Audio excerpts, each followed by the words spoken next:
ഈ മയക്കുമരുന്ന് വ്യാപാരം നടത്തിയത് കഴിഞ്ഞ 10 വർഷം നടത്തിയിരുന്നു എന്നുള്ള ഓർമ്മയുണ്ടോ? അല്ലാണ്ട് ഈ കഴിഞ്ഞ മെയ് മാസത്തിന് ശേഷം വ്യാപാരം തുടങ്ങിയവരല്ലല്ലോ ഇവരാരും അല്ല. എന്ന് പറഞ്ഞാൽ വലിയ തോതിൽ കേരളത്തിൽ വ്യാപിച്ചിരുന്ന ഒരു മഹാവിപത്തിന് ഒരു ശതമാനമെങ്കിലും, ഞാൻ പറഞ്ഞപ്പോൾ അത് പൂർണ്ണമായി ഇല്ലാതായെന്ന് ഞാൻ പറയുന്നില്ല.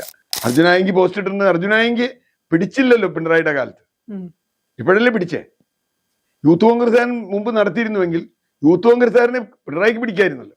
CPM ഉപയോഗിക്കുന്നത് വളരെ വിചിത്രമായ രീതിയിലാണ്. അവരിപ്പോൾ എല്ലാം അങ്ങനെയാണ്. അവരുടെ പ്രശ്നം എന്താ വെച്ചാൽ ഇത് മാത്രമല്ല, അപ്പൊ അവര് കഴിഞ്ഞ 3 മാസമായി കൊണ്ടുവന്ന ഓരോ സാധനവും എത്ര പെട്ടെന്ന് പൊട്ടി എന്ന് നമുക്ക് ആലോചിക്കാം. ഓരോന്നായിട്ട് പൊട്ടിപ്പോയി. മയക്കുമരുന്ന് വ്യാപാരവുമായി ബന്ധപ്പെട്ട ഏത് പാർട്ടിക്കാരനായാലും, കോൺഗ്രസോ CPM-ഓ BJP-യോ ആരായാലും, അവർ പിടിക്കപ്പെടുക തന്നെ വേണം. ഇപ്പൊ കഴിഞ്ഞ ദിവസം പുറത്തു വന്നൊരു വാർത്ത, യൂത്ത് കോൺഗ്രസിൽ അല്ലെങ്കിൽ കോൺഗ്രസിൽ അംഗത്വമുള്ള യൂത്ത് കോൺഗ്രസ് ഒരു നേതാവായിട്ടുള്ള ഓപ്പറേഷൻ തൂഫാനിന്റെ വോളണ്ടിയർ ആയിട്ട് നിന്ന മുഖ്യമന്ത്രിയുമായി ഏറെ അടുപ്പമുള്ള, പ്രധാനമായി എടുത്തു പറഞ്ഞ ഒരു കാര്യമുണ്ടല്ലോ, മുഖ്യമന്ത്രിയുമായി ഏറെ അടുപ്പമുള്ള മുഹമ്മദ് ഹുസൈൻ എന്ന് പറയുന്ന ആളുടെ കയ്യിൽ നിന്ന് ലഹരി പദാർത്ഥങ്ങൾ പിടിച്ചെടുത്തു. അദ്ദേഹത്തെ അറസ്റ്റ് ചെയ്തു. CPM-ന്റെ സൈബർ ഹാൻഡിലുകൾ അടക്കം പറയുന്നത്, MV ഗോവിന്ദൻ പോലും പറഞ്ഞത്, ആദ്യം ഓപ്പറേഷൻ തൂഫാൻ നടപ്പിലാക്കേണ്ടത് കോൺഗ്രസ് പാർട്ടിക്കകത്താണ്, മാറ്റങ്ങൾ കൊണ്ടുവരേണ്ടത്, അറസ്റ്റ് ചെയ്യേണ്ടതെന്നൊക്കെ വലിയ രീതിയിലുള്ള വാദങ്ങൾ പറയുന്നുണ്ട്. മുൻ MLA-യുടെ മകന്റെ കയ്യിൽ നിന്നും ഇതേപോലെ അല്ലെങ്കിൽ ലഹരി പദാർത്ഥങ്ങൾ പിടിച്ചെടുത്തിട്ടുണ്ട് കേരളത്തിൽ. ഒന്നാമത്തെ ഒരു കാര്യം എന്ന് പറയുന്നത്, ഇത്തരം വോളണ്ടിയർ, ഓപ്പറേഷൻ തൂഫാൻ പോലുള്ള പദ്ധതിയുടെ വോളണ്ടിയർ ആയിട്ടൊക്കെ ആളുകളെ തിരഞ്ഞെടുക്കുമ്പോൾ ഇത്തരം കാര്യങ്ങൾ സർക്കാർ നോക്കണമായിരുന്നു എന്നൊരു അഭിപ്രായം എനിക്കുണ്ട്. രണ്ടാമത്തേത്, ഇത്രത്തോളം സൈബർ അറ്റാക്കിലേക്കും വിവാദത്തിലേക്കും ഈ വിഷയത്തെ കൊണ്ടുപോകേണ്ട കാര്യമുണ്ടോ? കാര്യം സർക്കാരിന് ഇതൊരു പൊൻതൂവലല്ലേ. കാര്യം സ്വന്തം പാർട്ടിക്കകത്തുള്ള ആൾ തെറ്റ് ചെയ്തപ്പോൾ പോലും അറസ്റ്റ് ചെയ്യാനുള്ള ആർജവം കാണിച്ചില്ലേ? ഇത് കോൺഗ്രസിനും സർക്കാരിനും അനുകൂലമായിട്ടല്ലേ വരൂ? ഒന്നാമത്, ഓപ്പറേഷൻ തൂഫാൻ എന്ന് പറയുന്നത് ഇപ്പൊ ആർക്കും നിഷേധിക്കാൻ കഴിയാത്ത തരത്തിൽ കേരളത്തിൽ വലിയ സ്വീകാര്യത കിട്ടിയിട്ടുണ്ട്. പ്രത്യേകിച്ചും സാധാരണ മനുഷ്യരുടെ ഇടയിൽ, സ്ത്രീകളുടെ ഇടയിൽ. കാരണം അത്രയധികം മയക്കുമരുന്ന് കഴിഞ്ഞ കുറെ കാലമായി കേരളത്തിൽ വ്യാപിച്ചിട്ടുണ്ട്.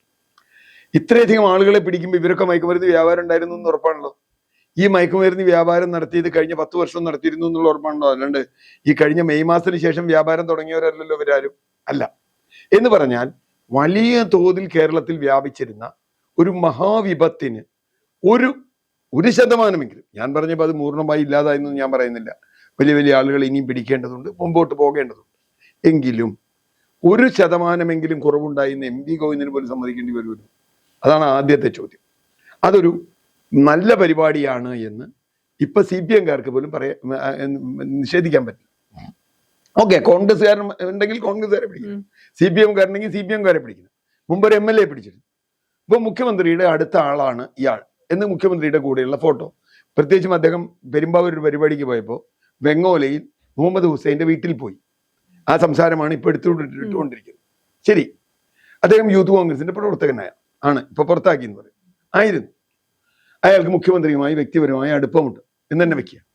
ഇപ്പൊ മുഖ്യമന്ത്രിയുമായി വ്യക്തിപരമായി ഏതെങ്കിലും തരത്തിൽ കാണുന്ന ആളുകൾ അവർ മയക്കുമരുന്നുകാരല്ല എന്ന് മുഖ്യമന്ത്രിക്ക് പറയാൻ പറ്റില്ല. മുഖ്യമന്ത്രി ചെയ്യേണ്ട കാര്യം എന്താ?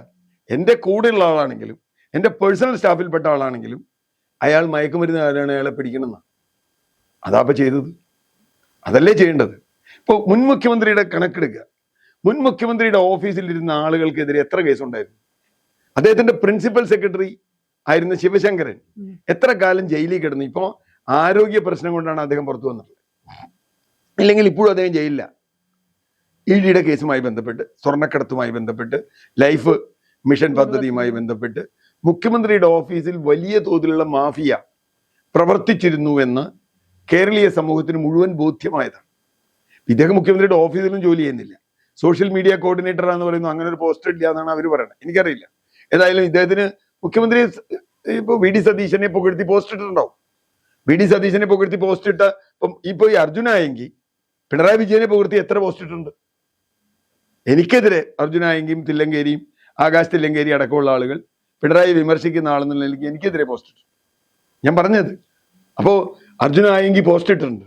അർജുനായെങ്കിൽ പിടിച്ചില്ലല്ലോ പിണറായിയുടെ കാലത്ത്, ഇപ്പോഴല്ലേ പിടിച്ചേ. യൂത്ത് കോൺഗ്രസ്സുകാരൻ മുമ്പ് നടത്തിയിരുന്നുവെങ്കിൽ യൂത്ത് കോൺഗ്രസ്സുകാരനെ പിണറായിക്ക് പിടിക്കായിരുന്നല്ലോ. MLA-യുടെ മകനെതിരെ ആരോപണം വന്നപ്പോൾ എന്തൊരു ബഹളായിരുന്നു ഇവിടെ. ആ MLA അങ്ങനെയല്ല അവനോട് വഴിക്ക് നിൽക്കായിരുന്നു. ഇവിടെ അപ്പൊ അതൊന്നും ഉണ്ടായില്ലല്ലോ. അപ്പൊ മാത്രമല്ല, മയക്കുമരുന്ന് ഒരു രഹസ്യ വ്യാപാരമാണ്. അതിൽ വലിയ റാക്കറ്റ് ഉണ്ട്. അപ്പോൾ CPM-ലുള്ള എത്ര പേരെ പിടിച്ചിട്ടുണ്ട്? CPM ലോക്കൽ സെക്രട്ടറി അടക്കമുള്ള പലരെയും DYFI നേതാക്കളെയൊക്കെ മയക്കുമരുന്ന് കേസിൽ പിടിച്ചിട്ടുണ്ട്. എന്ന് വെച്ചിട്ട് അതിൻ്റെയൊക്കെ ഉത്തരവാദിത്വം പിണറായി വിജയനാന്ന് പറയാൻ പറ്റില്ല. അപ്പോൾ അത് പിടിച്ചില്ല എന്നുള്ളതാണ് പിണറായി വിജയന്റെ ഉത്തരവാദിത്വ പ്രശ്നം. അവർ ഉണ്ടായിരുന്നു പിടിച്ചില്ല, പക്ഷെ ഇപ്പൊ പിടിച്ചു. എന്നെ സംബന്ധിച്ചിടത്തോളം യൂത്ത് കോൺഗ്രസ് അല്ല, ഇനി സതീശന്റെ മന്ത്രിസഭയിൽ ആർക്കെങ്കിലും ബന്ധമുണ്ടെങ്കിലും പിടിക്കണം. അതാണ് രാഷ്ട്രീയം. ഇപ്പൊ എന്റെ പാർട്ടിയിൽപ്പെട്ട ആരും മറ്റേ മയക്കുമരുന്നുമായിട്ടില്ല, മദ്യമായിട്ടില്ല എന്നൊന്നും ഒരാൾക്കും പറയാൻ പറ്റില്ല. ഇപ്പൊ കാരണം ഇന്നലെ മറ്റേ മന്ത്രി OJ ജനീഷ് പറഞ്ഞ മാതിരി 15,000-ലധികം ആളുകളുണ്ട് ഞങ്ങളുടെ ഈ പറഞ്ഞ മാതിരി പ്രാദേശിക അടക്കം നേതാക്കളുണ്ട്. 15,000-ലധികം നേതാക്കളിൽ എന്തായാലും കുറച്ച് പേരുണ്ടാവും. കേരളത്തിലെ ജനസംഖ്യയിൽ യുവാക്കളിൽ ഒരു ചെറിയ പങ്ക് ഇതിലുണ്ട്. 1% 1%. അപ്പൊ 15,000-ൽ 1% ഉണ്ടാവും. പക്ഷേ ഇതിനെ CPM ഉപയോഗിക്കുന്നത് വളരെ വിചിത്രമായ രീതിയിലാണ്. അവരിപ്പോൾ എല്ലാം അങ്ങനെയാണ്. അവരുടെ പ്രശ്നം എന്താ വെച്ചാൽ ഇത് മാത്രമല്ല, അപ്പൊ അവര് കഴിഞ്ഞ 3 മാസമായി കൊണ്ടുവന്ന ഓരോ സാധനവും എത്ര പെട്ടെന്ന് പൊട്ടി എന്ന് നമുക്ക് ആലോചിക്കാം. ഓരോന്നായിട്ട് പൊട്ടിപ്പോയി എന്ന് പറഞ്ഞാൽ ഇപ്പോൾ ഇന്നലെ ഞാൻ കണ്ടു റേഷൻ അരിയുടെ വില കൂട്ടി എന്ന് പറഞ്ഞൊരു വാർത്ത. ദേശാഭിമാനി വലിയ അർത്ഥത്തിൽ CPM ഹാൻഡിലുകൾ. അവസാനം വന്നപ്പോൾ റേഷൻ അരിയുടെ വില കൂട്ടിയിട്ടില്ല. മന്ത്രി വിശദീകരിച്ചു, റേഷൻ അരിയുടെ വിലയിൽ യാതൊരു വർധനവും ഉണ്ടായിട്ടില്ല.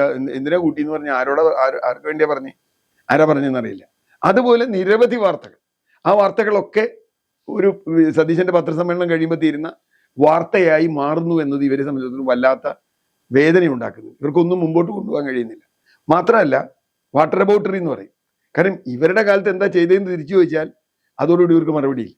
അതുകൊണ്ട് എന്നെ സംബന്ധിച്ചിടത്തോളം ആരായാലും മയക്കുമരുന്ന് വ്യാപാരവുമായി ബന്ധപ്പെട്ട ഏത് പാർട്ടിക്കാരനായാലും, കോൺഗ്രസോ CPM-ഓ BJP-യോ ആരായാലും, അവർ പിടിക്കപ്പെടുക തന്നെ വേണം. അത് പിടിക്കപ്പെട്ടില്ലെങ്കിൽ, കോൺഗ്രസ്സുകാരനായതുകൊണ്ട് പിടിച്ചില്ല എന്നാണെങ്കിൽ ആ പറയാനുള്ള ഉത്തരവാദിത്തമുണ്ട്. അല്ലാണ്ട് ഇപ്പൊ ഇദ്ദേഹം KPCC സെക്രട്ടറി ഒന്നും അല്ലല്ലോ, സാധാ കോൺഗ്രസ് പ്രവർത്തകനല്ലേ. സാധാ കോൺഗ്രസ് പ്രവർത്തകർക്കൊക്കെ തന്നെ മുഖ്യമന്ത്രിയായിട്ട് ചിലപ്പോൾ എൻ്റെ നാട്ടിൽ വന്നാൽ, ഞാൻ കോൺഗ്രസ് ഒന്നും, എൻ്റെ നാട്ടിൽ മുഖ്യമന്ത്രി വന്നാൽ ചിലപ്പോൾ എൻ്റെ വീട്ടിൽ വരും. ഞങ്ങളത്ര പരിചയമുണ്ട്, എനിക്ക് മുഖ്യമന്ത്രിയായിട്ട് പരിചയമുണ്ട്. പക്ഷെ ഞാൻ നാളെ മയക്കുമരുന്ന് കച്ചവടം നടത്തിയാൽ അതിന്റെ ഉത്തരവാദിത്തം മുഖ്യമന്ത്രിക്ക് ഉണ്ടെന്ന് പറയാൻ പറ്റില്ല. വി സതീശനെ സപ്പോർട്ട് ചെയ്തിട്ടുണ്ട്, ചിലപ്പോൾ എതിർത്തിട്ടുണ്ട്, അത് വേറെ പ്രശ്നം. മുഖ്യമന്ത്രി സപ്പോർട്ട് ചെയ്യുന്ന ഒരാളാണ് ഞാൻ എങ്കിൽ ഞാൻ മയക്കുമരുന്ന് കച്ചവടം നടത്തിയ മുഖ്യമന്ത്രിക്ക് എന്ത് പറയാൻ പറ്റും? പിന്നെ മുഖ്യമന്ത്രിയുടെ ഏത് സോഷ്യൽ മീഡിയ അയാൾ കൺട്രോൾ ചെയ്തതെന്ന് ഇന്നലെ ജനീഷ് ചോദിച്ചിട്ടുണ്ട്. ഏത് സോഷ്യൽ മീഡിയ പോസ്റ്റാണ് ഇയാൾ പോസ്റ്റ് ഇട്ടുണ്ടോ? അതില്ലെന്ന് ഞാൻ പറയുന്നില്ല. പല വ്യക്തികളോടും മുഖ്യമന്ത്രിക്ക് അനുകൂലമായിട്ടിടും, പിണറായി വിജയന് അനുകൂലമായിട്ടിടും, എതിരായിട്ടിടും, ഇതൊക്കെ ഇടും. അങ്ങനെ ഇടുന്നതല്ല ഒരാളുടെ ഉത്തരവാദിത്വം. മാത്രമല്ല കണ്ടെത്തിയ അയാളെ പുറത്താക്കുന്നു എന്നുള്ളത് കോൺഗ്രസ് ചെയ്യേണ്ട കാര്യം. ഇത് ഞാൻ ഓർക്കുന്നത് രാഹുൽ മാങ്കൂട്ടത്തിനെതിരെ ഇവിടെ എന്തൊക്കെ ബഹളം ഉണ്ടാക്കി. രാഹുൽ മാങ്കൂട്ടത്തിനെതിരെ പുറത്താക്കി കഴിഞ്ഞപ്പോൾ അതിന്റെ അഡ്വാൻറ്റേജ് മുഴുവൻ കിട്ടിയത് കോൺഗ്രസിനും UDF-നും അല്ലേ? പഞ്ചായത്ത് തെരഞ്ഞെടുപ്പിലും മറ്റേ അസംബ്ലി തെരഞ്ഞെടുപ്പിലും. അപ്പൊ എന്ന് പറഞ്ഞാൽ ഇത് ഇവർക്ക് തിരിച്ചടിക്കാനാണ് പോണത്. ഇനി നാളെ പിടിക്കപ്പെടുന്ന ആളുകൾ DYFIയുടെ ബ്ലോക്ക് സെക്രട്ടറി, DYFIയുടെ ബ്രാഞ്ച് ഇതിന്റെ സെക്രട്ടറി, യൂണിറ്റ് സെക്രട്ടറി എന്നൊക്കെ പറഞ്ഞ് നാളെ മുതൽ വരാൻ തുടങ്ങും. അങ്ങനെ വന്നാൽ എന്തായാലും കേരളത്തിലെ യുവാക്കളിൽ കൂടുതൽ DYFIക്കാരാണ്. അപ്പോൾ കേരളത്തിലെ യുവാക്കളിൽ കൂടുതൽ മയക്കുമരുന്ന് ഉണ്ടാവാനും DYFIക്കാർ സാധ്യതയുണ്ട്. കാരണം DYFIക്കാർ മയക്കുമരുന്നിനെതിരാണെന്നൊക്കെ പറയും. പിന്നെ നേരത്തെ ചോദിച്ച പോലെ ഇയാൾ വളണ്ടിയറായിട്ട് തിരഞ്ഞെടുത്തപ്പോൾ ഇയാൾ ആത്മാർത്ഥമില്ലാത്തൊരു മനുഷ്യനാണ്, അതുകൊണ്ട് അയാൾ വളണ്ടിയറായി. അങ്ങനെയുണ്ട് നമ്മുടെ നാട്ടിൽ ചില കേസ് അന്വേഷിക്കാൻ വേണ്ടി പോകണമെന്ന് പറയുന്ന ആളുകളില്ലേ, യഥാർത്ഥ പ്രതിയായിരിക്കും ഇതിന് മുമ്പിൽ നിന്ന് കേസ് അന്വേഷിക്കണമെന്ന് ആവശ്യപ്പെടുന്നത്. അതൊക്കെ ഉണ്ടാവും. ഞാൻ അതിനൊന്നും ന്യായീകരിക്കേണ്ട കാര്യമില്ല. അയാൾ ചെയ്തിട്ടുണ്ടെങ്കിൽ അയാൾ കൃത്യമായ ശിക്ഷ അനുഭവിക്കുന്നുണ്ടോ, പിടിക്കപ്പെട്ടാൽ ശിക്ഷ അനുഭവിക്കുന്നുണ്ടോ? അങ്ങനെ ഉണ്ടെങ്കിൽ ഈ ഗവൺമെന്റിന് അത് അഡ്വാൻറ്റേജ് ആയിട്ടാണ് ഞാൻ കാണുന്നത്. അതൊരിക്കലും ഡിസഡ്വാൻറ്റേജ് അല്ല. നാളെ അതുകൊണ്ടാണ് പറഞ്ഞ് നാളെ ഇനി DYFIയുടെ ബ്ലോക്ക് സെക്രട്ടറിയെ പിടിച്ചാൽ അല്ലെങ്കിൽ യൂണിറ്റ് സെക്രട്ടറിയെ പിടിച്ചാൽ അത് കുറ്റം ഇതാണ് എന്ന് പറയും.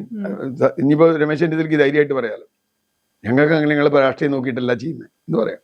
അപ്പം അതുകൊണ്ട് ഞാൻ കാണുന്നത് ഇത് ഒരു നെഗറ്റീവായിട്ട് കാണുന്നില്ല. ഇവർ ഇങ്ങനെ കുറച്ച് ദിവസം പറയും, അത് കഴിഞ്ഞാൽ അത് തീരും.